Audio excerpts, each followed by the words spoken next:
সুপ্রিয় দর্শক, আপনাদের সকলকে স্বাগত জানাচ্ছি। আমি তানভীর আহমেদ।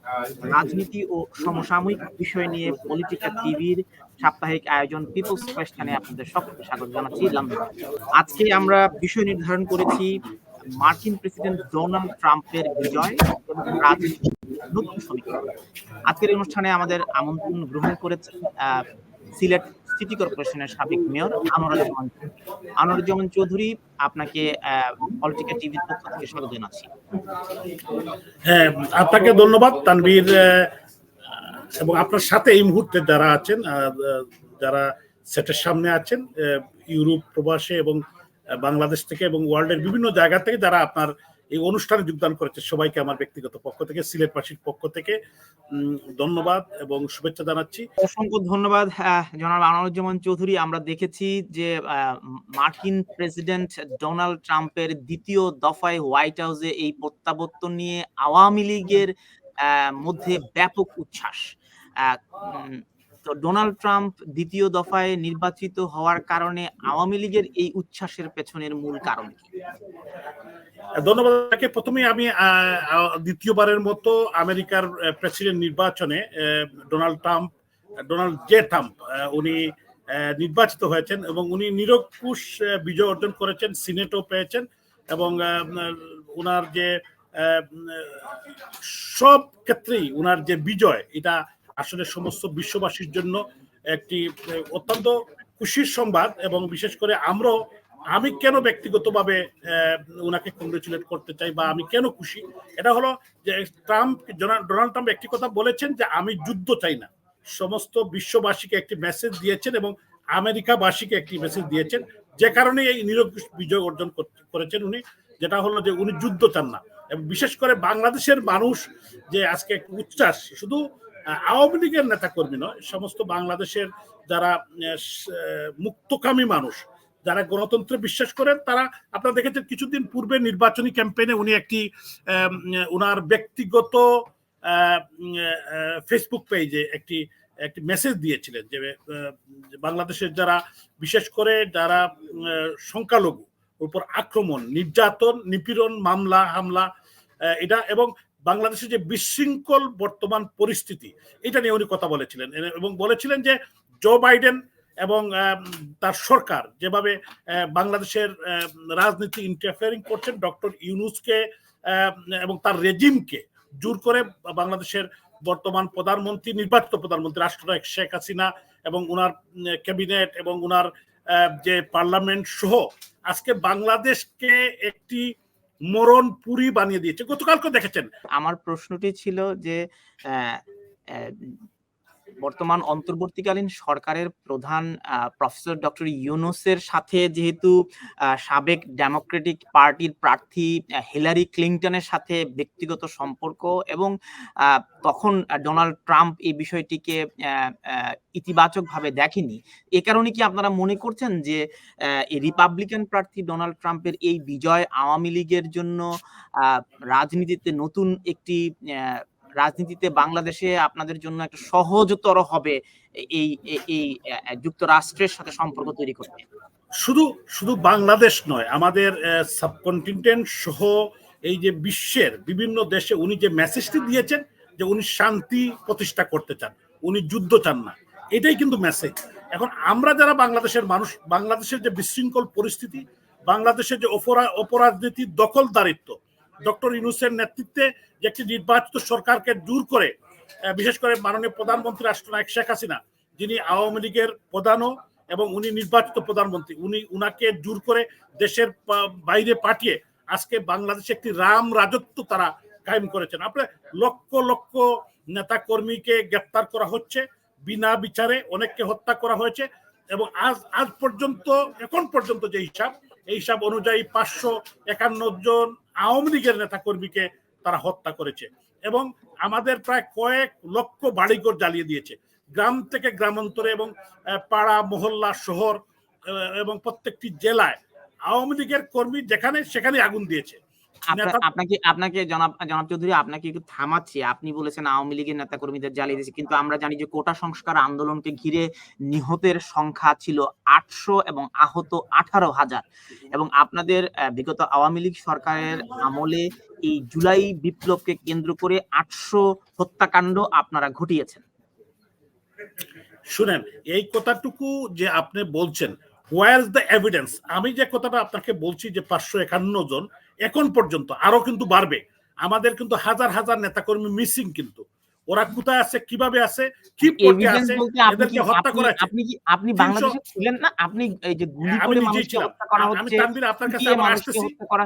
আমি তানভীর আমি আপনার কাছে আসছে, 3200 পুলিশ এখন পর্যন্ত তারা হত্যা করেছেন। এই পুলিশের হিসাবটা কিন্তু আমরা আমাদের লিস্টে আনি নাই, আওয়ামী লীগের লিস্টে আনি নাই। এরকম নির্মম ভাবে এবং কিভাবে পুলিশকে লটকিয়ে, এবং আপনারা দেখেছেন বিশেষ করে সিরাজগঞ্জের একটি পুলিশ স্টেশনে 16 জনকে জ্বালিয়ে পুড়িয়ে তারা হত্যা করেছে। একজন পুলিশের কনস্টেবল বোন, এক মায়ের সন্তান, উনি কিন্তু আকুতি করে বলেছিলেন, ভাই আমি কিন্তু প্রেগনেন্ট, আমার পেটে বাচ্চা, তারপরে তাকে হত্যা করেছে।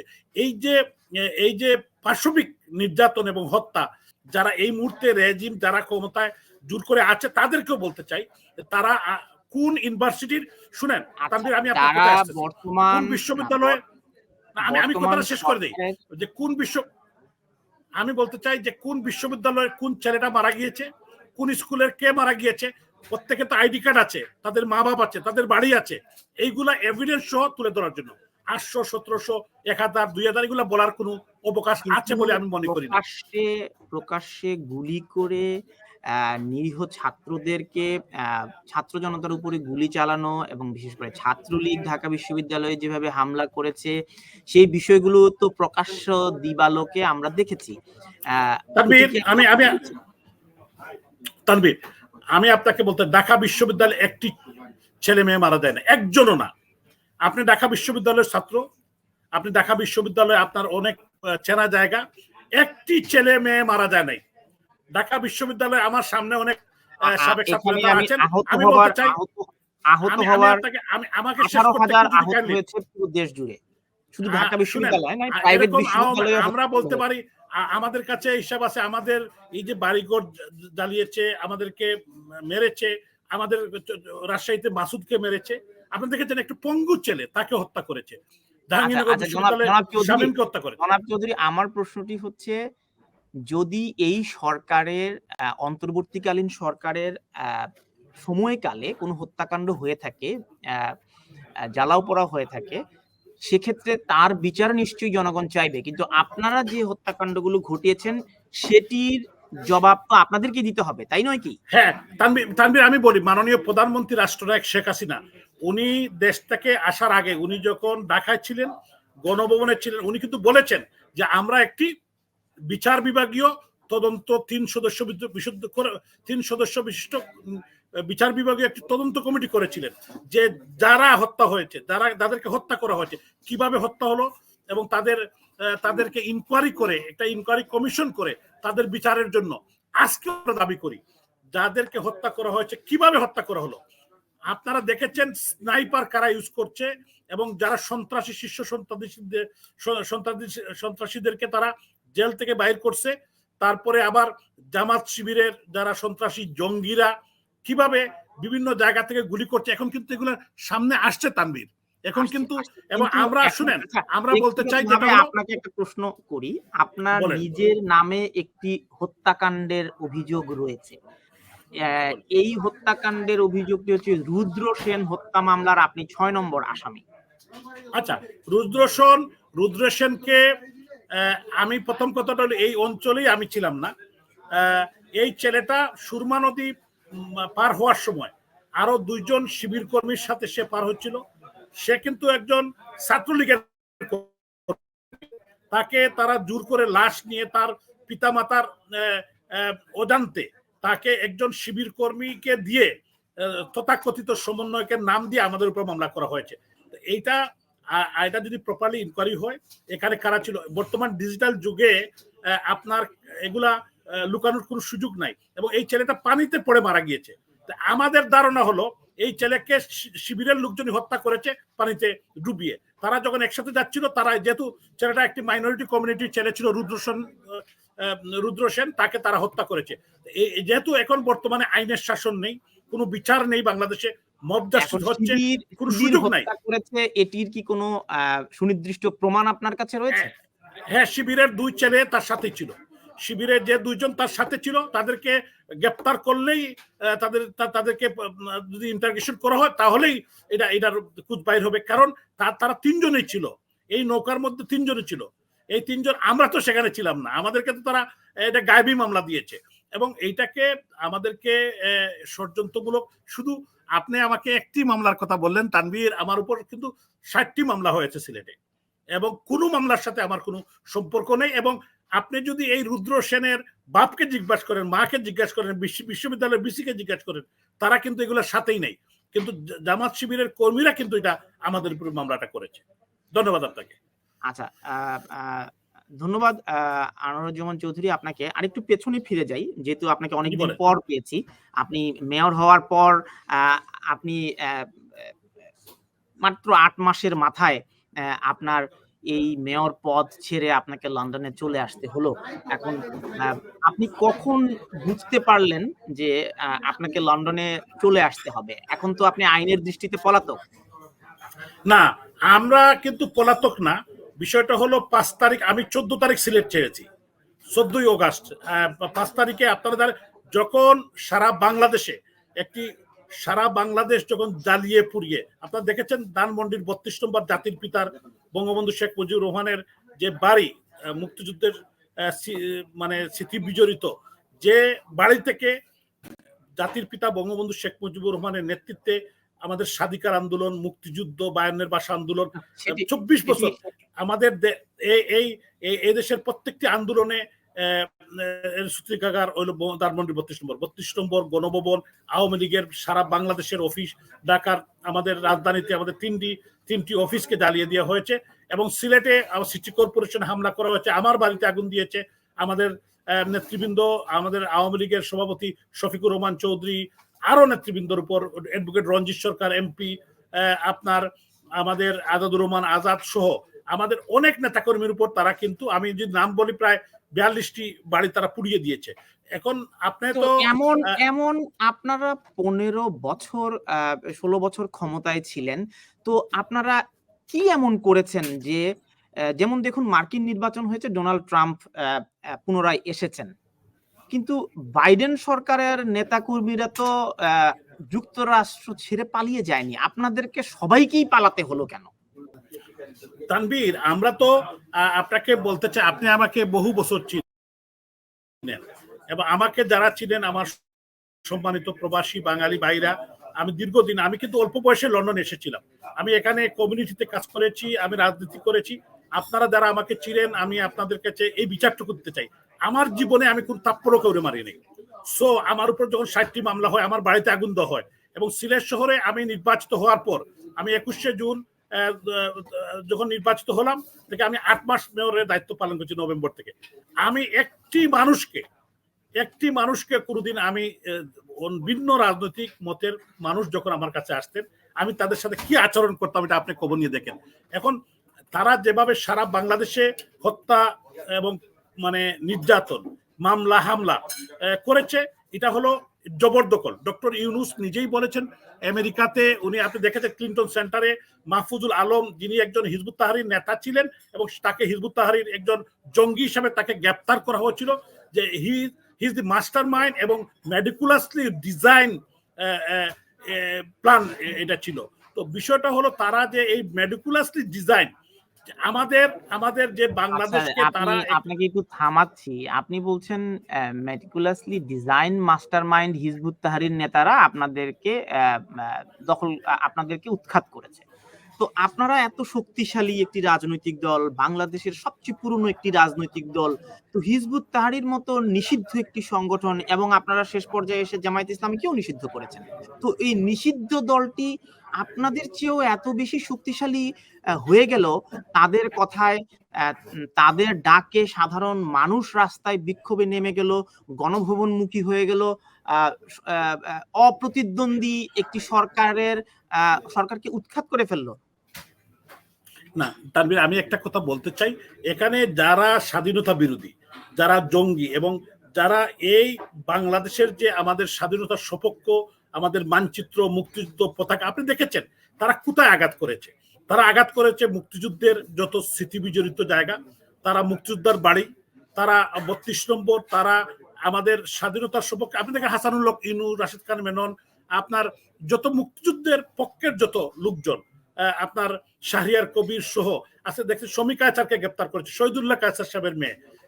এবং এরা কিন্তু আপনারা কি এমন পরিস্থিতি তৈরি করেছেন নতুন প্রজন্ম মুক্তিযুদ্ধের প্রতি বীতশ্রদ্ধ হয়ে গেছে? না, বিষয়টা এটা না। এই নতুন প্রজন্মের যে কিছু সংখ্যক না বুঝে তারা কিন্তু এই যে মেডিকুলাসলি ডিজাইন প্ল্যান, একটা জিনিস আপনি বলতে পারেন, আমি এটা স্বীকার করতে রাজি আছি যে এখানে আমাদের একটা ব্যর্থতা আছে। ব্যর্থতা হলো এই যে মেডিকুলাসলি ডিজাইন এই প্ল্যানটা আমরা দেরিতে আমরা বুঝতে পেরেছি। এবং মাননীয় প্রধানমন্ত্রী রাষ্ট্রনায়ক শেখ হাসিনা কিন্তু এটাকে মেনশন করেছিলেন বারবার, যে এটা কিন্তু বৈষম্য বিরোধী ছাত্র আন্দোলন না, এটা হলো সরকার বিরোধী আন্দোলন। এটা এই বর্তমান যে গণতান্ত্রিক পরিস্থিতি, গণতান্ত্রিক পরিবেশটাকে ধ্বংস করার জন্য বিদেশি শক্তিরাও, তানভীর আপনার সবই জানেন, সবই বুঝেন, এবং যারা এই মুহূর্তে অনুষ্ঠান দেখছেন, যা এটার পিছনে কারা ছিল, এই যে কিছু শক্তিশালী রাষ্ট্রের যারা যারা পেট্রোনাইজ করেছে যে বাংলাদেশে একটি উগ্র মৌলবাদী গোষ্ঠীকে ক্ষমতায় বসানো, এবং তারা কিন্তু পাকিস্তানে করেছে, অন্যান্য জায়গায় করেছে। তো এই বিশ্বের বিভিন্ন জায়গায় তারা এই যে মুরলগিরি, যে বাংলাদেশের মতো একটি গণতান্ত্রিক রাষ্ট্র ব্যবস্থা, নির্বাচিত সরকারকে উৎখাত, এইটা কিন্তু যে ৫ই আগস্টে যেটা ঘটেছিল, আজকে কিন্তু বাংলাদেশে এই পর্যায়ে না। বাংলাদেশের কিন্তু আজকে যদি দেখেন, আজকে কিন্তু ম্যাক্সিমাম মানুষ কিন্তু বুঝতে পেরেছে। শাসনামলের একটু খতিয়ান আমি দেই। আপনি যেহেতু বলছেন যে আপনাদের শাসনামলে নিজেদের আত্মসমালোচনা যেহেতু আপনি করছেন না, আমি ভেবেছিলাম যে আপনাদের এই পরিণতির পর আপনারা আত্মসমালোচনা করবেন। আমরা যেহেতু দেখছি যে আত্মসমালোচনা করছেন না, 2013 সালে আইসিটি অ্যাক্ট করে আপনারা অসংখ্য বিরোধী দলের নেতাকর্মীকে ডিজিটাল সাইবার নিরাপত্তা আইনে আপনারা মামলা দিয়ে হয়রানি করেছেন, এবং টিআইবির একটি গবেষণা প্রতিবেদন 1436টি মামলা নিয়ে গবেষণা করেছে। অভিযোগকারীদের অধিকাংশই আওয়ামী লীগের নেতাকর্মী, আর যারা ভিকটিম তারা হচ্ছে বিরোধী দলের নেতাকর্মী। তানভীর, এখন ব্যাপারটা, এখন আমাদের বিরুদ্ধে যত অভিযোগ আনা হচ্ছে, বা আপনিও আনছেন বা আপনিও বলছেন, এখন আমরা কিন্তু আমাদের যে পজিশন, আমরা কিন্তু এখন অবস্থানে নাই, যে কারণে এই যে প্রোপাগান্ডা, মিথ্যা প্রোপাগান্ডা, টিআইবি বলেন, এটা কিন্তু এই যে মেডিকুলাস প্ল্যানের মধ্যে, হ্যাঁ কিছু কিছু যে হয় নাই আমি এটা বলবো না, যে আমাদের একটি সরকার যখন আপনি রান করবেন, দীর্ঘদিন ক্ষমতায় থাকবেন, বিগত 15 বছর আওয়ামী লীগ ক্ষমতা ছিল, এবং under the leadership of her Excellency Sheikh Hasina, এখানে আমাদের ব্যর্থতা আছে, এটা আমি স্বীকার করব, যে কিছু কিছু জায়গায় আমাদের ব্যর্থতা আছে, এবং কিছু কিছু জায়গায় আমাদের অনেক ভুল ত্রুটিও আছে, যেটা আমি স্বীকার করতে চাই। এবং আমি মনে করি যে আগামী দিনে, আগামী বছরগুলিতে বা আগামী রাজনীতিতে এগুলাকে অবশ্যই আইডেন্টিফাই করে আমরা কিভাবে যে আগামীর যারা প্রজন্ম, আগামীর যারা বাংলাদেশকে নিয়ে যারা চিন্তা করেন, তাদেরকে নিয়েই under the leadership of her Excellency Sheikh Hasina আমরা এগিয়ে যেতে চাই। আপনি কি তাহলে আপনাদের শাসনামলে যে বিচার বহির্ভূত হত্যাকাণ্ড হয়েছে, ব্যাংক লুট হয়েছে, শেয়ার বাজার লুট হয়েছে, আপনাদের নামে যে সমস্ত কেলেঙ্কারি হয়েছে, পুলিশের সবচেয়ে বড় কর্মকর্তা থেকে শুরু করে বিচারপতি থেকে শুরু করে, এমন কোন বিভাগ নেই যেটিতে আপনারা দুর্নীতিতে, স্বজনপ্রীতিতে, দলীয়করণে এবং লুটপাটে আপনারা চ্যাম্পিয়নকেও ছাড়িয়ে গেছেন? আচ্ছা তানভীর, আপনি কিন্তু 1-2 মিনিটের ভিতরে সব বলে ফেলেছেন যে আমরা কি কি করেছি। আমি বসে আছি তো বলার জন্য, আপনি যদি আমাকে সুযোগ দিয়েছেন। না, এটা ঠিক আছে, আমি আপনাকে সম্মান রেখেই, আপনার কথা বক্তব্যকে সম্মান রেখেই আমি বলতে চাই এই কথাটুকু, যে আপনাকে এভিডেন্সিয়াল বলতে হবে। আপনি ব্যাংক লুটের কথা বলছেন, কারা লুটেরা, কত টাকা লুট করেছে, এবং কোথায়, আপনাকে এভিডেন্স তো দিতে হবে। এভিডেন্স ছাড়া তো আপনি বলতে পারেন আমরা জনাব চৌধুরী, আপনি এভিডেন্স চেয়েছেন, হলমার্কের কেলেঙ্কারি আপনাদের সময় হয়েছে, বিসমিল্লাহ গ্রুপের কেলেঙ্কারি আপনাদের সময় হয়েছে, বেসিক ব্যাংকের ঋণ কেলেঙ্কারি হয়েছে, জনতা ব্যাংকের কেলেঙ্কারি হয়েছে, বাংলাদেশ ব্যাংকের রিজার্ভ চুরি হয়েছে, ফার্মার্স ব্যাংকের ঋণের নামে আপনারা নিজেদের দলীয় কর্মীদেরকে অহেতুক ঋণ দিয়ে এই ব্যাংকগুলোকে পথে বসিয়েছেন। ইসলামী ব্যাংকের মালিকানা পরিবর্তন করে আপনারা এই ব্যাংকটিকেও পথে বসিয়েছেন। আরো এভিডেন্স চান? না, এই যে আপনি বললেন এইগুলার তো এভিডেন্স না, এগুলো তো এভিডেন্স না। আচ্ছা, বেসিক ব্যাংকের কথা আপনি বলেছেন, এটা কিন্তু 111-এ বেসিক ব্যাংকের চেয়ারম্যান হয়েছিলেন মিস্টার বাচ্চু। উনি কিন্তু 111-এ এই ব্যাংকের চেয়ারম্যান ছিলেন। যা হয়েছে 111 হয়েছে। পরবর্তী সময় আপনি হলমার্ক কেলেঙ্কারির কথা বলেছেন, হলমার্কে যারা কেলেঙ্কারি তাদের কিন্তু এই সরকার কিন্তু তাদেরকে ধরেছে, তাদেরকে অ্যারেস্ট করেছে, জেলে পাঠিয়েছে। এখন বিষয়টা হলো আমাদের দেশ একটি ওভার পপুলেটেড কান্ট্রি, এখানে আমাদের জিডিপি, আমাদের ইকোনমি অনেক বিশাল।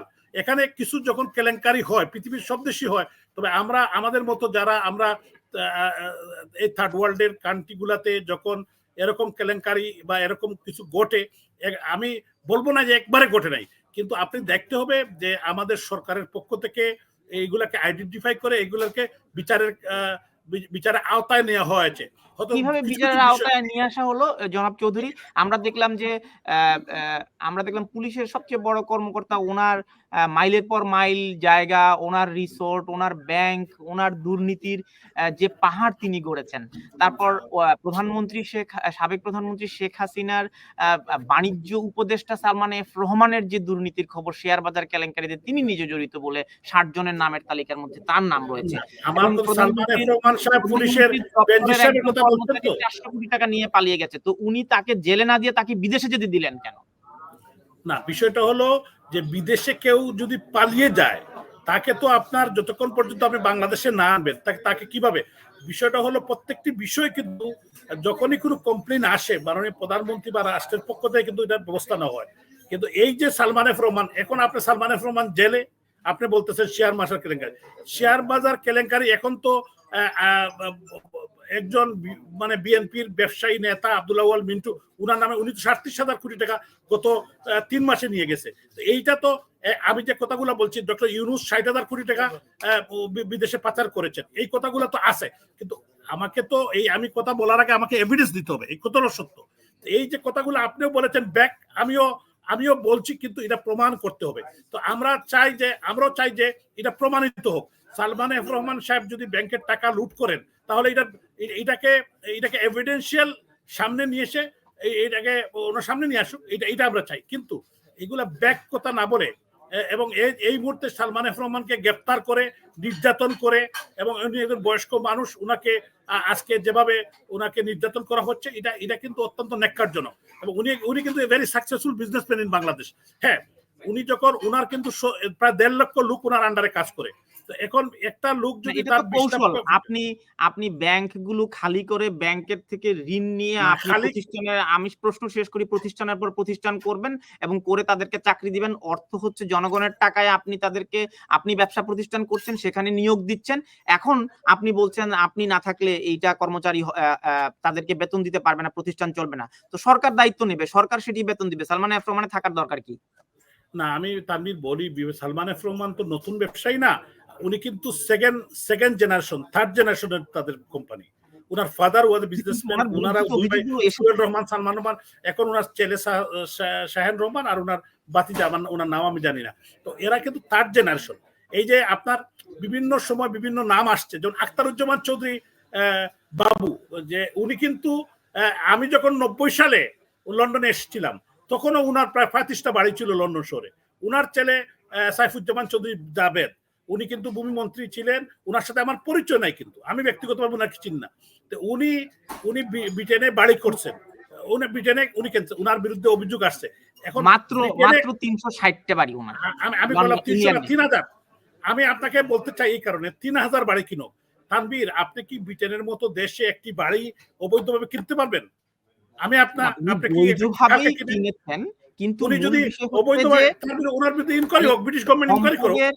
সম্পদের সুষম বন্টন, নিশ্চয়ই তিনি বৈধভাবে কিনেছেন কি কিনেননি এটি ব্রিটেনের ফিনান্সিয়াল অথরিটি নিশ্চয়ই এটিকে ইনভেস্টিগেশন করবে।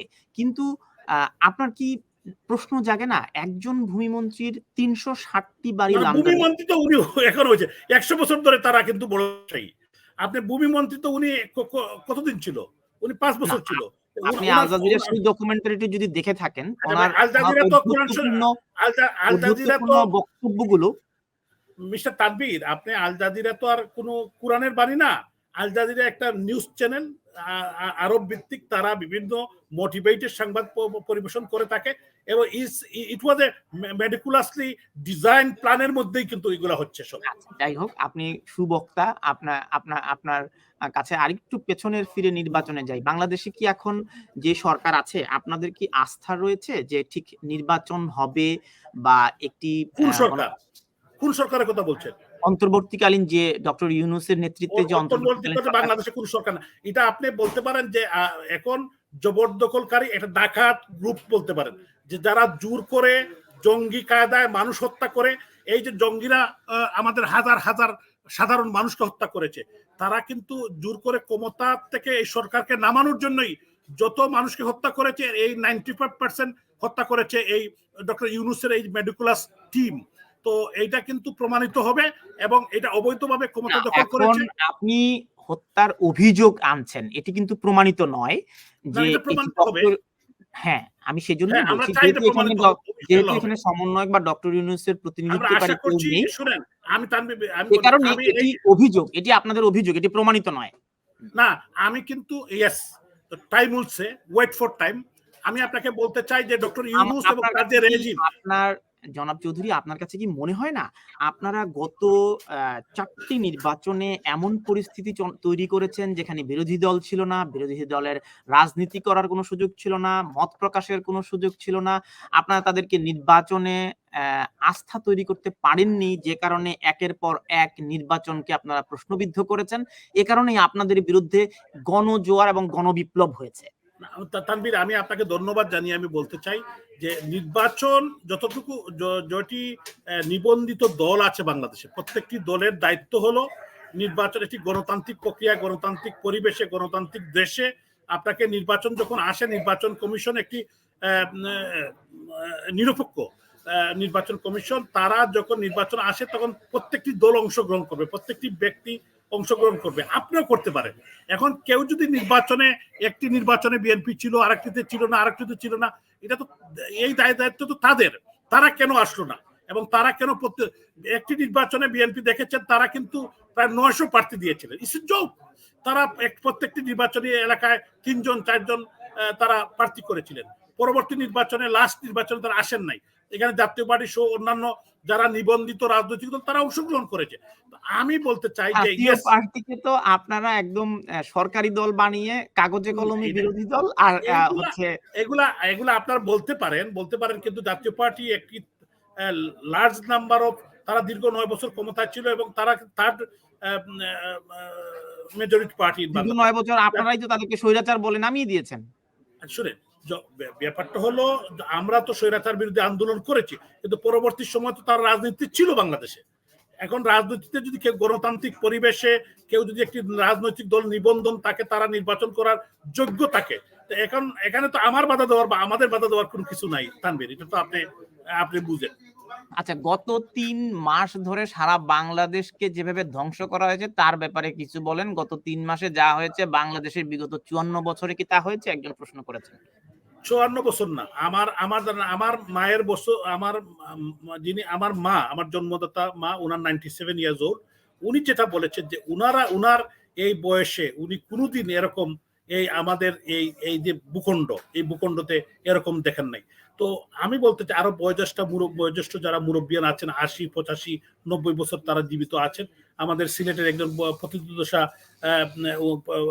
মানে খুবই গুরুত্বপূর্ণ একজন ব্যক্তি আমাকে সেদিন বলছিলেন যে আমরা তো অনেক কিছু দেখেছি, 52 ভাষা আন্দোলন দেখেছি, আইয়ুব খানের শাসন দেখেছি, পরবর্তী সময় পাকিস্তান এবং বিভিন্ন স্বৈরাচার এর সময় দেখেছি, কিন্তু এরকম অবস্থা বাংলাদেশে ছিল না, এই ভূখণ্ডে ছিল না। আচ্ছা, আপনি এরকম দেখেছেন অবস্থা আপনার কাছে কি মনে হয় না যে 2008 সালে আপনারা ক্ষমতায় এসে তত্ত্বাবধায়ক সরকার ব্যবস্থাটা বাতিল করে দিলেন, 2014 সালে বিরোধী দল ছাড়া একতরফা নির্বাচন করলেন, 153টি আসনে বিনা ভোটে নির্বাচন করলেন, 2018 সালে এসে আপনারা একাদশ জাতীয় সংসদের আগের রাতে ব্যালট বাক্স ভর্তি করে সেটিকে জাতির সামনে আনলেন, বাক্স ভর্তি করা যেটাকে অনেকেই রাতের ভোট বলে আপনাদেরকে কলঙ্কিত করেছে সেই নির্বাচনটি। আবার 2024 সালে এসে আপনাদের নিজেদের দলের নেতাদেরকে আপনারা স্বতন্ত্র একটা বিরোধী দল বানিয়ে আরেকটা নির্বাচন করলেন। তো এই 16 বছরে মানুষের যে ক্ষোভ, মানুষের যে আকাঙ্ক্ষার গণতন্ত্র যে বাধাগ্রস্ত হয়েছে, এটিরই প্রতিফলন এই জনবিক্ষোভ। না, আমি বলি আপনাকে, এটা একটি জায়গায় কিন্তু আমরা ফেল করেছি। আমি আবারও বলতে চাই, এটা আমাদের ব্যর্থতার জায়গা। ব্যর্থতা হলো যে এই যে প্রোপাগান্ডা আমাদের বিরুদ্ধে হয়েছে, এই প্রোপাগান্ডাকে আমরা কিন্তু মানে প্রোটেক্ট করতে পারিনি। আওয়ামী লীগ প্রোটেক্ট করতে পারিনি, আমরা সরকার তাকেও পারিনি।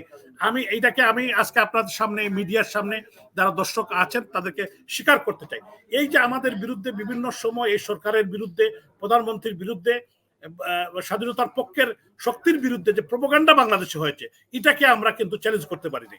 আপনি দেখেন প্রত্যেকটা বিষয়, একটি গণতান্ত্রিক রাষ্ট্র ব্যবস্থায় বা একটি গণতান্ত্রিক রাষ্ট্র পরিচালনা করতে আপনার প্রত্যেকটা জিনিস আপনাকে নির্বাচন সংবিধান অনুযায়ী তো করতে হবে। মানে সংবিধানকে রক্ষার জন্যই তো নির্বাচন করতে হবে। এই নির্বাচনে কারা আসলেন না, বা তাদেরকে আনার জন্য বারবার চেষ্টা করেছে, ওয়েলকাম করা হয়েছে, তারা কিন্তু আসেন নাই। আসছেন 900 ক্যান্ডিডেট দিয়েছেন, আসছেন নির্বাচনে উড্ড করেছেন, এইটার জন্য তো আওয়ামী লীগ দায়ী না। হ্যাঁ, আমরা বিএনপির মতো একটি বিশাল রাজনৈতিক দল বিভিন্নভাবে একটি নির্বাচনে তারা অংশগ্রহণ করেন না, এটা কিন্তু দুঃখজনক। এটা আমরা গণতন্ত্রের স্বার্থে আমরা সবসময় আমরা ওয়েলকাম করি। যে আমি মনে করি যে একটি গণতন্ত্রের স্বার্থ, আপনি যদি বলেন গণতন্ত্রের স্বার্থে, তো একটা বাংলাদেশের মানুষ যদি এখন বলে যে আমরা হিজবুত তাহরিরকে ক্ষমতায় দেখতে চাই, অথবা আমরা জামায়াত ইসলামীকে ক্ষমতায় দেখতে চাই, বাংলাদেশের অধিকাংশ মানুষ যদি, আপনি যদি গণতন্ত্রের কথা বলেন, গণতন্ত্র সংখ্যাগরিষ্ঠের মতামত, তো এখন সবাই যদি বলে হিজবুত তাহরির আর জামায়াত ইসলামীকে বাংলাদেশের সংখ্যাগরিষ্ঠ জনগণ ক্ষমতায় দেখতে চায়। বিষয়টা হলো যে একটি নির্বাচন, একটি স্বাধীন সার্বভৌম একটি রাষ্ট্র বাংলাদেশ, এখানে একটি সংবিধান আছে, সংবিধান মোতাবেক নির্বাচন, নিরপেক্ষ নির্বাচন, যে কোনো মানুষ অংশগ্রহণ করলে তাকে যদি মানুষ ভোট দেয়, তাহলে তো আমাদের বলার কিছু থাকবে না। এটা হলো যে এই নির্বাচন প্রক্রিয়াটা কিভাবে হয়, এই নির্বাচন কিভাবে হয়। এখন যেভাবে তারা জবরদখল করে, জোর করে নির্বাচন কমিশন বানানোর চেষ্টা করছে এবং মব জাস্টিস করছে, আজকে যেখানে আওয়ামী লীগ দেখছে সেখানে কিন্তু তারা খুন করছে, হত্যা করছে, তারপরে বাড়ি লুটপাট করছে, তারা পালিয়ে গেছে বিভিন্ন জায়গায়। তারপরে অনেককে কিন্তু গত 3 দিনে বাংলাদেশে প্রায় 50,000-এর মতো নেতা কর্মীকে তারা গ্রেপ্তার করেছে। একজন মহিলা দেখলাম, ওনার বোধহয় বড় ভাই বা ফাদারকে নিয়ে টেনে এসে নিয়ে যাচ্ছে, মহিলা অনেক আকুতি করেছেন, আপনি হয়তো সোশ্যাল মিডিয়া দেখেছেন। এদের মনের মধ্যে কোনো মানুষের জন্য কোনো মায়া বা মমতা, বা এই দেশটাকে একটি কারাগার বানিয়ে ফেলেছে, এই দেশটাকে তারা ধ্বংস করে দিয়েছে। এই দেশের যে আমাদের যে একটি মানে সহনশীলতা থাকার কথা ছিল, এইটাকে তারা ধ্বংস করে দিয়েছে। এবং এই যে তারা যে পরশ্রীকাতর বিহেভিয়ার, এবং তারা যে হত্যা, খুন এবং বাড়িঘর অগ্নিসংযোগ করেছে, সারা বাংলাদেশে যে অগ্নিকাণ্ড ঘটিয়েছে, এটা কিন্তু মানুষের যে ক্ষোভের সঞ্চার হচ্ছে। আজকে দেখেন ডক্টর ইউনূসের নেতৃত্বে তাদের যে রেজিম, এই রেজিমের বিরুদ্ধে কিন্তু প্রত্যেকটি মানুষ কিন্তু গ্রামগঞ্জে কথা বলছে। তানভীর, আপনি একজন মিডিয়া কর্মী, শুনেন, আপনার সাথে আমি কথা বলছি, আপনাকে ধন্যবাদ জানাই, আপনি আমাকে ইনভাইট করেছেন, আমি আসছি, আমি চ্যানেলে এসেও গিয়েছিলাম। আজকে কিন্তু কোনো মিডিয়াতে আজকে দেখেন যে আমাদের একটি লোককে কথা বলতে দেওয়া হচ্ছে না। এটা কি গণতন্ত্র? এটা কি আপনাদের সময় কি হিজবুত তাহরির আর জামায়াত ইসলামীর কেউ কথা বলতে পারতো? কেন কথা বলতে পারেন? অবশ্যই কথা বলতে পারে। আপনার বাংলাদেশে কথা বলতে পারে নাই, তারা রাজনীতি করে নাই? অবশ্যই করেছে। হিজবুত তাহরির দিয়েছিল আপনার একটি নিষিদ্ধ সংগঠন, জঙ্গি সংগঠন হিসেবে শুধু বাংলাদেশ নয়, সমস্ত বিশ্বেই তারা কিন্তু ব্যান। এখন তো ছাত্রলীগকে জঙ্গি সংগঠন হিসেবে তকমা দিয়েছে এবং নিষিদ্ধ করা হয়েছে। তো ছাত্রলীগ যেমন নিষিদ্ধ, ছাত্রলীগ এরা কি, এরা তো জঙ্গি, এরা তো জবরদখলকারী। এরা কি বললো? ছাত্রলীগ 1948 সালের 4 জানুয়ারি জন্মগ্রহণ করেছে। ছাত্রলীগের বাংলাদেশের মুক্তিযুদ্ধ, 52-এর ভাষা আন্দোলন, এই দেশ গঠনে ছাত্রলীগের বিশাল ভূমিকা। ছাত্রলীগকে ওরা কারা বের করবে? এটা তো একটা হাস্যকর বিষয়। এগুলো নিয়ে আমি কথা বলতে চাই। একটি প্রশ্ন এসেছে, আমি স্ক্রিনে দিয়েছি। সিলেট সিলেট সিলেটে M16 রাইফেল নিয়ে কারা রাস্তায় ছিল 4 আগস্ট? বলেন 4 আগস্ট ঢাকায় আওয়ামী লীগ ছাত্রলীগের কি ভূমিকা ছিল? কারা অস্ত্র নিয়ে জয় বাংলা স্লোগান দিয়েছিল? আমি একটা কথা বলি, এই যে আপনার দেখেছেন না, শিবিরের অনেক ছেলে ফেলে কিন্তু ছাত্রলীগে ঢুকে গিয়েছিল না? তারা সব জায়গায় কিন্তু এরকম জামাত, শিবিরের এবং জঙ্গি সংগঠনের কিছু ছেলে ফেলে ঢুকে গিয়েছিল। এরাই কিন্তু অস্ত্র নিয়ে মানুষকে গুলি করে মেরেছে এবং বদনাম দিয়েছে ছাত্রলীগকে বিতর্কিত করার জন্য। ছাত্রলীগ একটি স্বাধীনতার সপক্ষের একটি সর্ববৃহৎ ছাত্র সংগঠন। এই সংগঠনের ইতিহাস আছে। এই ইতিহাসকে যাতে মানুষের কলঙ্কিত করার জন্য, বাংলাদেশের মানুষকে ভুল বোঝানো, বিশেষ করে আমাদের যারা নতুন প্রজন্ম, আমাদের জেনারেশন জি, তো এদেরকে যাতে ভুল পথে তারা কিন্তু এটা সাকসেসফুলি কিন্তু মিডিয়ার মাধ্যমে এটা করতে পেরেছিল। আচ্ছা, আরেকটি প্রশ্ন। সিলেটের এগুলো হলো আপনার একটা জিনিস হলো, এগুলো মিথ্যা প্রোপাগান্ডা করতে করতে করতে করতে তারা এটা মানুষের ব্রেনের মধ্যে। আরেকটি প্রশ্ন আমার কাছে ইনবক্সে এসেছে। আপনি তো জনগণের মেয়র ছিলেন, আপনি তো রাজনৈতিক দলের মেয়র ছিলেন। তো এই জুলাই আন্দোলনে যে সিলেটে যে সহিংসতা হয়েছে, সিলেটে যে হত্যাকাণ্ডগুলো হয়েছে, সিলেটে একজন সাংবাদিককে মেরে ফেলা হয়েছে, তখন আপনার কি ভূমিকা ছিল? শুনেন, আমি সিলেটে একটি হত্যাকাণ্ড ঘটেছে, সাংবাদিক তুরাব। সে এইটা একটা পুলিশের একটি গুলিতে সে আহত হয়েছিল। পরবর্তীতে হসপিটালে সে ভালো ছিল। যখন পরবর্তী আরেকটি হসপিটালে ট্রান্সফার করা হয়েছিল, কিভাবে সে মারা গিয়েছে এটা কিন্তু ইনভেস্টিগেশন হচ্ছে এবং এটা ইনভেস্টিগেশন হবে। আপনি কি কোনো বক্তব্য দিয়েছিলেন কিনা সেই সময়? আমি বক্তব্য শুধু দেই নাই, আমি এই ছেলের জানাজায় গিয়েছি। তার গ্রামের বাড়ি বিয়ানীবাজার, যাতে জানাজা পড়ানো যায়। মৃত্যুর আগে যখন সহিংসতা হচ্ছিল তখন আমরা জানি না, তো এটা তো আমরা জানি না। আমি শুনে যখন শুনছি তখন আমি উপস্থিত হয়েছি এখানে। তাদের দলীয় সব নেতৃবৃন্দ ছিলেন, শহরের মানুষ ছিলেন। আমি মেয়র হিসাবে সেখানে গিয়েছি, তার ভাইয়ের সাথে কথা বলেছি এবং মাননীয় প্রধানমন্ত্রী রাষ্ট্রনায়ক শেখ হাসিনা একটি অনুদান দিয়েছিলেন, সেখানেও তার ভাইকে পাঠিয়েছি এবং সেখান থেকে অনুদান পেয়েছে। এবং বিষয়টা হলো, এই তুরাবকে কারা হত্যা করেছে, কিভাবে হত্যাকাণ্ড হয়েছে, এটার ইনভেস্টিগেশন অনগোয়িং এখনো চলছে। আমি মনে করি এর বিচার হওয়া উচিত। আচ্ছা, আরেকটি প্রশ্ন এসছে, আবির করেছেন এটি, AAA। আচ্ছা, স্বাধীনতার পক্ষের লোক সবাই দেশ থেকে পালালেন, কিন্তু রাজাকার কেউ দেশ ছাড়েনি। এই বিষয়ে আপনার মন্তব্য? সব স্বাধীনতার পক্ষের মানুষ দেশ ছেড়ে পালিয়ে গেল, কিন্তু রাজাকাররা কেউ যায়নি। আমি যে ভাই প্রশ্ন করেছেন, ধন্যবাদ।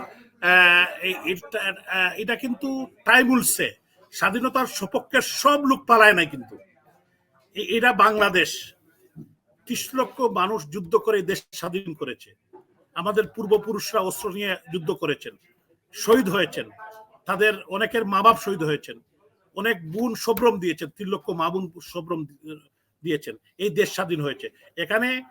এখানে সাময়িকভাবে কিছু লোক, আপনার কিছু লোক আমরা হয়তো দেশের বাইরে এসেছি এবং আমরা এই বাংলাদেশে আবার যাব না। আপনি বাংলাদেশে আবার যখন সারা দেশ বিক্ষোভে ফেটে পড়েছে আপনাদের বিরুদ্ধে, আপনাদের সরকার উৎখাতের নামে এক দফা দাবিতে, তখন আপনারা কোথায় ছিলেন? রাস্তাতে কাউকে দেখা গেল না। প্রধানমন্ত্রী শেখ হাসিনা বলেন যে 75।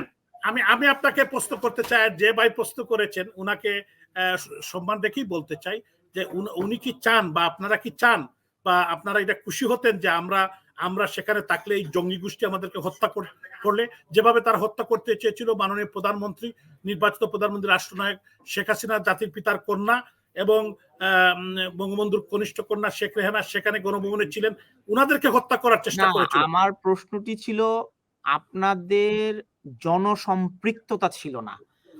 রাস্তায় হিজবুত তাহরীর এবং জামাতের ডাকে সারা দেশের মানুষ রাজপথে নেমেছে। সারা দেশের মানুষ না, সারা দেশের মানুষ এই জিনিসটা শুনেন, বিশ্ববিদ্যালয়গুলো থেকে রাজপথে সাধারণ মানুষ নেমে এসে আপনাদেরকে বাধ্য করেছে গণভবন ছাড়তে। না, আমি বলি তানভীর, সারা দেশের মানুষ এখন বিষয়টা, আপনি হিজবুত তাহরীর, জামাত ইসলাম, গংদের সাপোর্ট এবং বুট কয় পার্সেন্ট বাংলাদেশে আছে আপনি সারা দেশের মানুষের কথা দিয়ে আপনি বলেন, তাহলে এটা এটা এটা ভুল বলা হবে এবং এটা কথাটা সঠিক হবে না।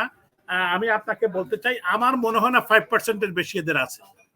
এরা এরা এরা সশস্ত্র, এরা জঙ্গি, এজন্য মানুষ এদেরকে ভয় পায়। এখন আমি যদি দেখি আমার জানের নিরাপত্তা নাই, আমার পরিবারের নিরাপত্তা, আমার কি করা উচিত আপনি বলেন। এখন আপনারা এই পরিস্থিতি থেকে আপনারা কি আওয়ামী লীগ আর ফিরে আসতে পারবেন? আপনার কি মনে হয়? আপনার আমার তো মনে হচ্ছে যে আপনারা কেউ কেউ নিরাপদে চলে গেছেন, অনেকেই নির্যাতনের শিকার। ইনশাল্লাহ আপনারা একটু অপেক্ষা করেন। বাংলাদেশের স্বাধীনতাকামী, মুক্তিকামী মানুষ যারা এই যুদ্ধ করে দেশ স্বাধীন করেছে এবং তাদের যারা প্রজন্ম এবং বাংলাদেশের যে মানচিত্র পতাকা, এই পতাকা আওয়ামী লীগ এদেশের স্বাধীনতা সার্বভৌমত্বের সাথে, শেকরের সাথে আওয়ামী লীগের সম্পর্ক। একটু অপেক্ষা করেন, টাইম উঠছে, একটু অপেক্ষা করেন। আমি অপেক্ষা করার জন্য আপনাকে অনুরোধ করবো, বা আপনারা যারা দেখছেন তাদের একটি বড় প্রশ্ন সবসময় আসে যে সকল নেতাকর্মীরা যারা সিনিয়র এবং যারা অর্থ এবং বিত্তশালী, তাদেরকে সহজে দেশ ছেড়ে পালিয়ে যেতে সহায়তা করা হয়েছে, কিন্তু যারা তৃণমূলের আছেন, নির্যাতিত হচ্ছেন, প্রকৃত রাজনীতিবিদ, তারা নির্যাতনের শিকার হচ্ছেন। হ্যাঁ, তো এখন আপনাদের রাজনৈতিক দলের মুখপাত্রের কি অভাব হয়েছে যে আপনারা কোনো নির্দেশনা দিতে পারলেন না? 5ই অগাস্ট আপনার দলীয় প্রধান যখন গণভবন থেকে চলে গেলেন, তখন আপনারা কখন জানতে পারলেন যে আপনাদেরও সরে পড়তে হবে? শুনেন, আপনি, আমি তো আগেও বলছি, জবরদখলকারী এবং ডাকাত যদি আপনার মানুষ যখন আপনার বাড়িতে যদি ডাকাতি হয়, আমি জানি না আপনার বাড়িতে ডাকাতি কোনোদিন হয় কিনা, মানুষ কিং কর্তব্য বিমুখ হয়ে যায়। তো এই বিষয়টা হলো এই না, আপনাদের গোয়েন্দা সংস্থা কোথায় ছিল? কেন কিং কর্তব্য? একজন সাধারণ মানুষ হিসেবে কিং কর্তব্য বিমূঢ় হয়ে যায়, কিন্তু একজন প্রধানমন্ত্রীর দপ্তর থেকে, তাহলে তার গোয়েন্দা সংস্থার লোকজন কোথায় ছিল জনাব চৌধুরী? না, গোয়েন্দা সংস্থা কোথায় ছিল এটা হলো ভিন্ন। না, আপনি বলছেন যে রাজনৈতিক দল হিসেবে এটা তো হঠাৎ করে ডাকাত পড়ে নাই, ওরা ঘোষণা দিয়ে এসেছে। আমরা তো শুনেন, ঘোষণা দিয়ে এসেছে গণভবন দখল করছে, আপনি বলছেন ডাকাত পড়েছে, সব প্রকাশ্যে আমরা লাইভ দেখছি। না, গণভবন দখল করেছে, গণভবনে কি কাণ্ড ঘটেছে, কি হয়েছে আপনি দেখেন নাই? লাইভ কি হয়েছিল সেখানে? গণভবনমুখী সাধারণ জনতা গণভবনে কি হয়েছে, তারা গণভবন ঘেরাও করতে যাচ্ছে, তাই না? তো তখনও কি আপনারা জানতে পারেননি, বুঝতে পারেননি? আপনাদের কি সুযোগ ছিল না তাদের সাথে বসবার জন্য, যেটি আদালতে নিষ্পত্তি হয়েছে? শিক্ষার্থীরা তো আপনাদেরকে বলেছে আপনাদের সাথে বসবার জন্য, কিন্তু আপনারা কোনো মানুষের কোনো কথা শুনতে আগ্রহী ছিলেন না। কোর্ট এবং সরকারের পক্ষ থেকে বারবার তাদেরকে সহযোগিতা, তাদেরকে তাদের বক্তব্য শোনা হচ্ছে, তাদের সাথে বসা হয়েছে এবং তাদের দাবিও মানা হয়েছে। আপনি যেটা দেখলেন যে ক্লিনটন সেন্টারে ডক্টর মোহাম্মদ ইউনূস, যিনি পরিচয় করিয়ে দিলেন মেডিকুলাসলি ডিজাইন মাস্টার প্ল্যান, তো এইটা কিন্তু এই মাস্টার প্ল্যানের অংশ। যতই আপনি বলেন না কেন, সরকার বলুক না কেন, আমরা বলি না কেন, তারা কিন্তু এই যে সরকার মানে জবরদখলের জন্য এবং মানুষ হত্যা, খুন, গণভবন দখল, 32 নম্বর জ্বালিয়ে দেওয়া, শুধু 32 নম্বর এবং গণভবন দখল করা নয়, সারা বাংলাদেশে আমাদের লক্ষ লক্ষ নেতাকর্মী বাড়িঘর কিন্তু তারা জ্বালিয়ে দিয়েছে। এটা কিন্তু একটা প্ল্যানের মধ্যে ছিল এবং এক সময় বিকাল 5টায়, 5 তারিখ বিকাল 5টার পর থেকে তারা এটা করেছে। তো বিষয়টা হলো এগুলো তার প্ল্যানিং ছিল। ইনশাল্লাহ under the leadership of her Excellency Sheikh Hasina, উনি দেশের প্রধানমন্ত্রী, ক্যাবিনেটও আছে, ওনার সংসদও আছে, আগামী দিনে এই বাংলাদেশে এদের বিচার হবে বলে আমি বিশ্বাস করি। বাংলাদেশের মানুষই এটা করবে। আচ্ছা, আপনার দলীয় সভানেত্রী কি লন্ডনে আসবেন? মানে শেখ হাসিনা, সাবেক প্রধানমন্ত্রী শেখ হাসিনা কি লন্ডনে আসছেন কিনা? ব্যক্তিগতভাবে আসলে আমার জানা নেই।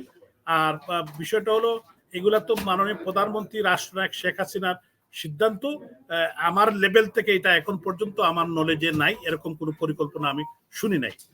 না, অনেকেই বলে থাকেন আপনি বঙ্গবন্ধু কন্যা শেখ রেহানার খুব ঘনিষ্ঠ জন, নিশ্চয়ই আপনাদের আলাপ হয়েছে এবং তিনি লন্ডনে আছেন।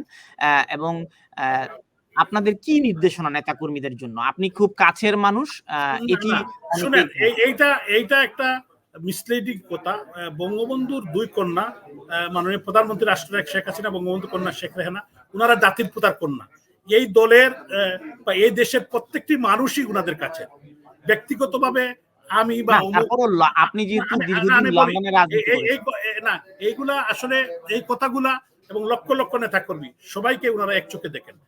আমি দলের একজন কর্মী হিসাবে, আমি সিলেটের মেয়র হিসাবে, আমি দলের কর্মী, অবশ্যই আমি কতটুকু জানতে পারি। এবং আমি কিন্তু জাতীয় নেতা না, আমি আওয়ামী লীগের কেন্দ্রীয় কোনো সদস্য না, আমি আওয়ামী লীগের কোনো সেন্ট্রাল কমিটির সদস্য না।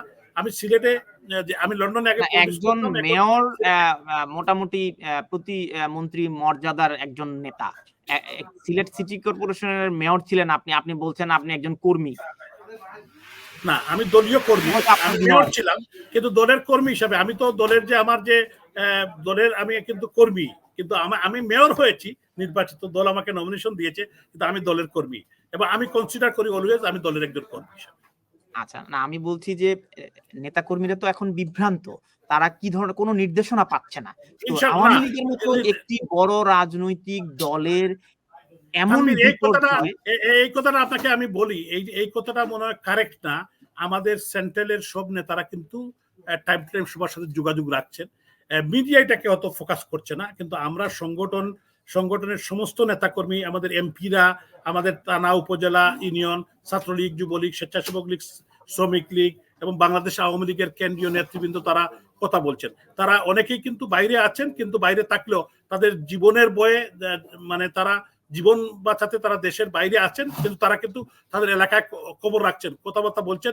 এবং এখন বর্তমান যে সুযোগ, মাননীয় প্রধানমন্ত্রী রাষ্ট্রনায়ক শেখ হাসিনার যে ডিজিটাল বাংলাদেশ করে দেওয়ার কারণে গ্রামগঞ্জে কিন্তু সবাই কিন্তু এই বর্তমান যুগের সবার সাথে কমিউনিকেশনটা ভালো করে রাখতে পারছেন।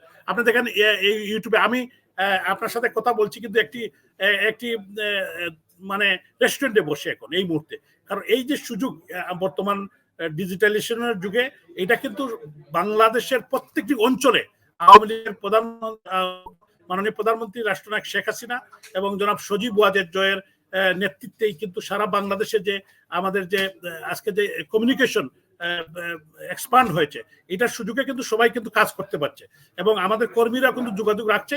স্বাভাবিক কারণে যে যেহেতু একটি স্বৈরাচারী ফেসিস্ট সরকার, ডক্টর ইউনূস একজন ফেসিস্ট, বাংলাদেশের সবচেয়ে বড়, এই মুহূর্তে একটা সবচেয়ে বড় ফেসিস্ট ইন বাংলাদেশ, এবং তারা কিন্তু বলছে না, আমাদেরকে বাংলাদেশের ইতিহাসে ফেসিস্ট শব্দটা জুলাই আগস্ট বিপ্লবের পর সবচেয়ে বেশি ব্যবহৃত হয়েছে আওয়ামী লীগের বিরুদ্ধে। না, আমি এইটাকে আবার বলি টাইম উলসে, যে ডক্টর ইউনূস কিন্তু, আমরা একটি বিশাল রাজনৈতিক সংগঠন, আমরা একটা গণতান্ত্রিক মানে প্রসেসের মধ্যে আমরা সবসময় রাজনীতি করেছি, আওয়ামী লীগ করেছে, আজকেও করছি, আগামী দিনে করব। ডক্টর ইউনূসরা মধু খাওয়ার জন্য, তারা রাজনীতি মানুষের জন্য, মানুষের কল্যাণে, উনি কিন্তু উনার কিন্তু অরিজিনালিটি হইলো, উনি কিন্তু সবসময় কি মাইক্রো ক্রেডিট, সুদের ব্যবসা করেছেন। মাইক্রো ক্রেডিট সাধারণ মানুষ তো বুঝে না, কিন্তু সুদের ব্যবসাটা বুঝে। সারা বাংলাদেশের মানুষের রক্ত চুষে কিন্তু আজকে 600 কোটি টাকা আপনারা দেখেছেন, মাফ করিয়েছেন। উনার মতো একজন ডিসঅনেস্ট ম্যান, উনি জোর করে ক্ষমতা দখল করে প্রায় উনার গ্রামীণ ব্যাংকের জন্য 600 কোটি টাকা মাফ করিয়ে, এটা কার টাকা? জনগণের টাকা। এইটার জন্য একদিন বিচার হবে বাংলাদেশে। আচ্ছা, তো আপনারা যে 2009 সালে আপনাদের খেলাপি ঋণের পরিমাণ ছিল 22,481 কোটি টাকা, আর আপনারা যখন ক্ষমতা থেকে বিদায় নিলেন মার্চ পর্যন্ত 2024 সালে খেলাপি ঋণের পরিমাণ হচ্ছে 82,000 কোটি টাকা। শুনেন, আমি তানভীর বলি, বাংলাদেশের, তার মানে হলো বাংলাদেশের ইকোনমিক গ্রোথের কথা চিন্তা করে, আমাদের বিশাল ইকোনমি, এই ইকোনমিতে যারা বিজনেস কমিউনিটি, তার তো অবশ্যই, আপনি কি জানেন যে ব্রিটেনের বিজনেস কমিউনিটির ঋণ কত? এটাকে আপনি ইনকোয়ারি, আমেরিকার কত, অন্যান্য ইউরোপের, ফ্রান্স, জার্মানি, দেখেন। এইটা কিন্তু মিডিয়াতে যেভাবে কথা বলা হয়, এগুলো তো আসে না, কিন্তু আপনি দেখেন এই করোনাকালীন সময়ে এই বিজনেসে এই ব্রিটিশ গভর্নমেন্ট কত বিলিয়ন পাউন্ড তারা, স্টার্লিং তারা ইনভেস্ট করেছে মানুষের বিজনেসে, ছোট বিজনেসে তারা লোন দিয়েছে, এটাকে তারা পেয়েছে। সরকার আমাদের ইকোনমির কারণে, ইকোনমি বিশাল ইকোনমি, আগে আমাদের ইকোনমি ছোট ছিল, এই সরকার। তবে একটি কথা, আপনি দেখেন মাননীয় প্রধানমন্ত্রী রাষ্ট্রনায়ক শেখ হাসিনা 5 অগাস্ট পর্যন্ত ক্ষমতায় ছিলেন, একটি ব্যাংকে কি মানুষ গেলে পয়সা পায় নাই? সবসময় পেয়েছে। আজকে কিন্তু ডক্টর ইউনূস ব্যাংকে গেলে মানুষ পয়সা পাইতেছে না। কেন? এই যে 60,000 কোটি টাকা আমি বললাম বিদেশে পাচার, এবং আজকে যে 600 কোটি টাকা, এবং এরা কিন্তু লুটপাট। এই আমাদের যিনি ব্যাংকের গভর্নর হুসেন মনসুর, উনাকে কে বসিয়েছে? বসিয়েছে ডক্টর মোহাম্মদ ইউনূস। এরা কিন্তু একটা সিন্ডিকেট, এরা এনজিও কর্মকর্তা, এনজিও, এবং একটি পরিবার থেকে আসছে, এটা হলো ইউনূস পরিবার। এটা লুটেরা আপনাদের রাজনৈতিক দলটিও তো একটি পরিবার থেকে, শেখ মুজিবুর রহমানের পরিবার থেকে এসেছে। না না, শেখ মুজিবুর রহমান জাতির পিতা। উনি কিন্তু মানে উনার জীবনের স্কুল থেকে রাজনীতি করে এদেশের স্বাধিকার 13 বছর জেল কেটে এদেশের মানুষের। আপনি যদি ডক্টর ইউনূসের পরিবারের কথা বলেন তাহলেও তো ডক্টর ইউনূসের, শুনেন আমি এই কথা বলছি, ডক্টর ইউনূসের একটি এনজিও পরিবার, গ্রামীণ ব্যাংক, গ্রামীণ ফোন, আপনি দেখেন, আমি যখন এনজিও। একটি প্রশ্ন এসেছে আপনার কাছে, এই আনোয়ার ভাইয়ের কাছে প্রশ্ন, আওয়ামী লীগ যদি আবার ক্ষমতায় আসে ভবিষ্যতে আপনারা কি আপনাদের ভুলগুলো শুধরাতে পারবেন কিনা? না, অবশ্যই। আমরা তো একটি, শুনেন, আমরা বাংলাদেশের যে 18 কোটি মানুষ, এই মানুষের জন্য আওয়ামী লীগ রাজনীতি করেছে। আওয়ামী লীগের জন্ম হয়েছিল বাংলার স্বাধিকার আন্দোলন, 52 ভাষা আন্দোলন, গণতন্ত্র রক্ষা, বাত এবং বুটের অধিকার, এই বাক্যগুলা নিয়ে, এইগুলো নিয়েই কিন্তু আওয়ামী লীগ কাজ করেছে। আজকেও কিন্তু বাংলাদেশের মানুষের কল্যাণে কাজ করতে গিয়ে আওয়ামী লীগ যদি ভুল ত্রুটি করে থাকে, আমাদের ভুল ত্রুটি অবশ্যই আছে। আমরা জনগণের কাছে ক্ষমা একবার না 100 বার চেতে, 100 বার আমরা বলতে রাজি আছি। জনগণই তো আমাদের মেন শক্তি। শেখ হাসিনা বঙ্গবন্ধুর কন্যা, উনার শক্তি জনগণ, জনগণই উনার শক্তি। আজ কেন মানুষ বলছে আমরা শেখ হাসিনাই আবার চাই? শেখ হাসিনা, একজন দর্শকও বলছেন যে আমি কি সোশ্যাল মিডিয়া ফলো করি কিনা, সবাই এখন শেখ হাসিনার সরকারি ভালো ছিল, কিন্তু শেখ হাসিনার সরকারি ভালো ছিল, কিন্তু আপনাদের যে দুর্নীতির খতিয়ান আমরা দেখলাম, এবং সবচেয়ে বড় একটি অভিযোগ আপনাদেরকে, মানে দাড়ি টুপি দেখলেই আপনারা রাজাকার বানিয়ে দেন, আপনাদের বিরুদ্ধে গেলেই আপনারা বলেন জামাত শিবির, আপনাদের কোনো সমালোচনা করলেই তাকে ট্রোল করে, তাকে হেনস্থা করে, আপনার গঠনমূলক সমালোচনাও করা যেত না।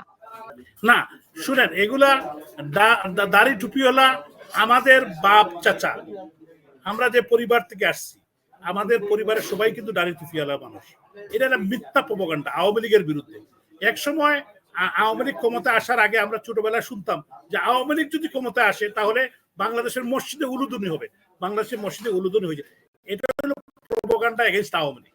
এগুলা বলে আপনার সময় নষ্ট করে। আপনারাও বলেন যে বিএনপি জামাত ক্ষমতায় আসলে বাংলাদেশ আফগানিস্তান হয়ে যাবে, এটা তো আপনারাও বলেছেন। না, বিএনপি পাকিস্তান হয়ে যাবে। বিএনপি ক্ষমতায় আসলে আফগানিস্তান পাকিস্তান হবে, এটা আমরা কোন সময়, আমি কোন সময় প্রথম শুনলাম না গেছে। কিন্তু জামাত ইসলাম যেহেতু একটি জঙ্গি লিঙ্ক আছে তাদের, এবং তাদের কার্যক্রম, হিজবুত তাহরির, এই যে যাদের টেররিস্ট গ্রুপের সাথে তাদের যে সম্পর্ক, এই কারণে মানুষের ধারণা, এটা কিন্তু আমরা বলি না, জনগণ বলে, মানুষ বলে, জনগণ যদি নির্বাচনের মাধ্যমে জামায়াত ইসলামীকে ক্ষমতায় নিয়ে আসে, সেই নির্বাচনে আপনারা অংশগ্রহণ করবেন না? করবেন। শুনেন, বাংলাদেশ আওয়ামী লীগ একটি নির্বাচনমুখী দল, কিন্তু এই মুহূর্তে তো আমি কোনো সুযোগ দেখতেছি না, কারণ এরা জবরদখলকারী। তারা কিন্তু তারা এই জামাত ইসলাম ব্যাকড এই ইন্ট্রিম জবরদখলকারী ইউনূস যারা গং যারা ওনারা আছেন, ওনারা কিন্তু তারা কিন্তু প্রায় 10 বছর 6 বছর থাকতে চান, থেকে তারা তাদের যারা প্রভুরা আছেন, প্রভুদের বিভিন্ন ইন্টারেস্ট সার্ভ করতে চান। এটা কিন্তু বাংলার মানুষ, বাংলার জনগণ, বাংলার মুক্তিকামী মানুষ এটা মেনে নেবে না। একটা খুব ব্যক্তিগত প্রশ্ন, আপনি চাইলে এটি জবাব দিতে পারেন, আপনি চাইলে এটি জবাব নাও দিতে পারেন, যেহেতু একজন দর্শক করেছে। আপনি এখন কোন স্ট্যাটাসে লন্ডনে আছেন? আপনি সিলেটের সাবেক মেয়র, বাংলাদেশের নাগরিক। শুনেন, আমি কিন্তু নাগরিকত্ব গ্রহণ করছেন।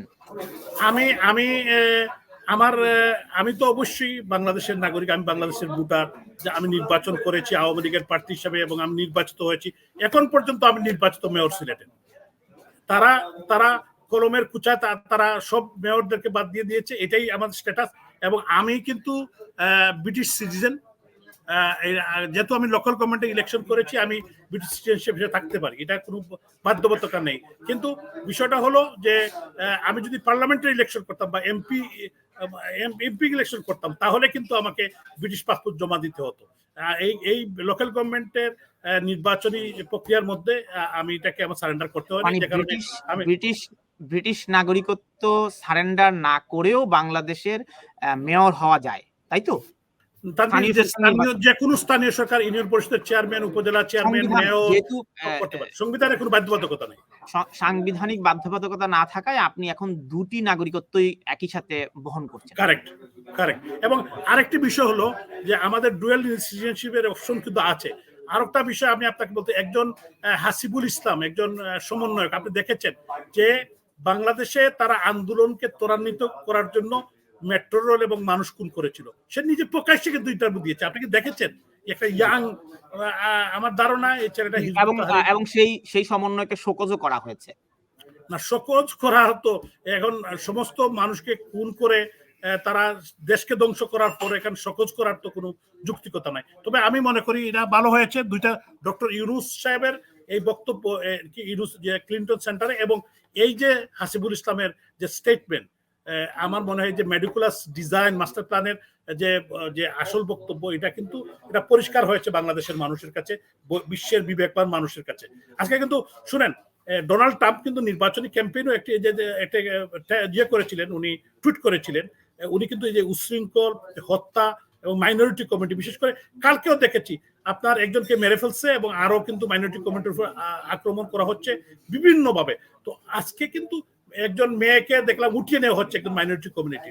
তো এইটা তো আমাদের বাংলাদেশে হিন্দু, বৌদ্ধ, খ্রিস্টান, মুসলমান, সব ধরনের, সব ধর্মের মানুষের একটি দুটি প্রশ্ন। রাজনীতি ছাত্ররা রাজনীতি করলে, সরকার গঠন করলে তারা এই দেশে পড়ালেখা কে করবে, এটা একটি প্রশ্ন করেছেন। এবং ৩,৩০০ পুলিশ হত্যার কথা একটু যদি বলেন। না, আমি বলতে চাই যে ৩,৩০০ পুলিশকে তারা হত্যা করেছেন, এবং পুলিশকে শুধু হত্যা না, হত্যা করে গাছে লটকায় রেখেছে, এবং এটা বিভীষিকাময় অবস্থা। এবং আরেকটি বছর রাজনীতি, ছাত্র রাজনীতি থাকবে, ছাত্র রাজনীতি অতীতে ছিল, কিন্তু বর্তমান পরিস্থিতিতে যে পরিস্থিতি সৃষ্টি হয়েছে, মানুষ কিন্তু ভীত সন্তুষ্ট। আজকে দেখেন ছাত্ররা কিন্তু শিক্ষকদেরকে পিটাচ্ছে, জোর করে সিগনেচার নিচ্ছে, ইউনিভার্সিটি থেকে শুরু করে কলেজ, স্কুল, প্রাইমারি স্কুল পর্যন্ত। এই রাজনীতি মানুষ গ্রহণ করে না, কোনো বিবেকবান মানুষ গ্রহণ করবে না। এটা কিন্তু দেশের জন্য একটি সংকেত। আগামী দিনে আমি বিশ্বাস করি, তানভীর আপনিও বিশ্বাস করবেন, আগামী দিনে কিন্তু শিক্ষকরা ছাত্রদেরকে কিভাবে তারা সামনাসামনি লেখাপড়া করাবেন, এটা নিয়ে একটি প্রশ্ন জেগেছে। কারণ টিচারদের সাথে মানে যে ব্যবহার আচরণ করেছে ছাত্রছাত্রীরা, এটা কিন্তু মানে আমার ধারণা পৃথিবীর অন্যান্য সভ্য দেশ এবং আমাদের বাংলাদেশ অতীতে কোনোদিন এই জিনিস আমরা দেখতে পাইনি। আপনাকে অসংখ্য ধন্যবাদ আনোয়ারুজ্জামান চৌধুরী। আমরা অনুষ্ঠানের শেষ পর্যায়ে চলে এসেছি, আপনার সমাপনী বক্তব্য দিয়ে আমরা অনুষ্ঠানটি শেষ করব। আমি ধন্যবাদ আপনাকে এবং তানভীর আপনাকে, এবং আমি আবারও ক্ষমা চেয়ে নিচ্ছি দেরিতে অংশগ্রহণ করার জন্য। এবং আমার যারা এই মুহূর্তে যারা দেখছেন দেশে বিদেশে এবং ইউরোপে, আমি সবাইকে এবং বাংলাদেশের সবাইকে আমি আবারও শুভেচ্ছা জানাচ্ছি। এবং আমরা অত্যন্ত দুঃখের সাথে বলতে হয় যে আজকে আমি ব্যক্তিগতভাবে সেফ লন্ডনে আছি আমার পরিবারের সাথে, এটা যেরকম সত্য, কিন্তু আমি ভালো নেই। আপনারা আমার চেহারা দেখলে বুঝবেন আমাদের হৃদয়ে রক্তক্ষরণ হচ্ছে, যখন আমার বাংলাদেশের 18 কোটি মানুষ কিন্তু আজকে শান্তিতে নাই। আজকে মানুষ, একজন মানুষও শান্তিতে ঘুমাতে পারছে না। আজকে কিন্তু আমাদের পরিবার ভালো নেই, আমাদের সংগঠনের নেতাকর্মীরা ভালো নেই, আমাদের হাজার হাজার লক্ষ লক্ষ নেতাকর্মীর বাড়ি জ্বালিয়ে ফুরিয়ে সারকার করা হয়েছে। বিশেষ করে আমি যে কারণটি সবচেয়ে মর্মাহত, জাতির পিতা বঙ্গবন্ধু শেখ মুজিবুর রহমানের 32 নম্বরের বাড়ি জ্বালিয়ে দিয়েছে। এরা বাংলাদেশের বাঙালির 18 কোটি মানুষের হৃদয়ে আগুন লাগিয়ে দিয়েছে। বাংলাদেশ ছাত্রলীগের মতো একটি ঐতিহ্যবাহী ছাত্র সংগঠনকে তারা নিষিদ্ধ ঘোষণা করেছে। এবং কারা করেছে? যারা জঙ্গি, যারা এদেশের স্বাধীনতা বিশ্বাস করে না, বাংলাদেশের গণতন্ত্রে বিশ্বাস করে না, বাংলাদেশে বিশ্বাস করে না, যারা 7ই মার্চ বিশ্বাস করে না, যারা স্বাধীন আমাদের আমার সোনার বাংলা, আমি তোমায় ভালোবাসি, এইটাকে যারা বিশ্বাস করে না, তারাই এটা করেছে, তারাই কিন্তু এইগুলা করেছে। আপনাদের ধন্যবাদ জনাব আনোয়ারুজ্জামান চৌধুরী। দর্শক, আপনারা শুনছিলেন সিলেট সিটি কর্পোরেশনের সাবেক মেয়র আনোয়ারুজ্জামান চৌধুরীর বক্তব্য। আপনারা সরাসরি অনেকেই প্রশ্ন করেছেন, অনেকের প্রশ্ন আমরা নিতে পারিনি সময় স্বল্পতার কারণে। নিশ্চয়ই পরবর্তী অনুষ্ঠানে আমরা অন্য কোনো অতিথিদের নিয়ে আপনাদের মুখোমুখি হব। আনোয়ারুজ্জামান চৌধুরীকে আপনাকে অসংখ্য ধন্যবাদ। আপনি অনেকক্ষণ আমাদেরকে সময় দিয়েছেন, আপনার প্রতি কৃতজ্ঞতা। এই ব্যস্ততার মধ্যেও আপনি আমাদের পিপলস কোয়েশ্চেনে সকল প্রশ্নের সরাসরি জবাব দেওয়ার জন্য সাহস করেছেন। নিশ্চয়ই আপনার সাহসের তারিফ করছি। আপনি সরাসরি এই সকল দর্শকদের উত্তর দিয়েছেন। আপনাকে অসংখ্য ধন্যবাদ। তানভীর, আপনাকে অসংখ্য ধন্যবাদ, আপনার টিমকে এবং কলা কৌশলী যারা আছেন এই মুহূর্তে, যারা আবারও শুভেচ্ছা জানাচ্ছি। শুভরাত্রি সবাইকে। আসসালামু আলাইকুম। শুভরাত্রি।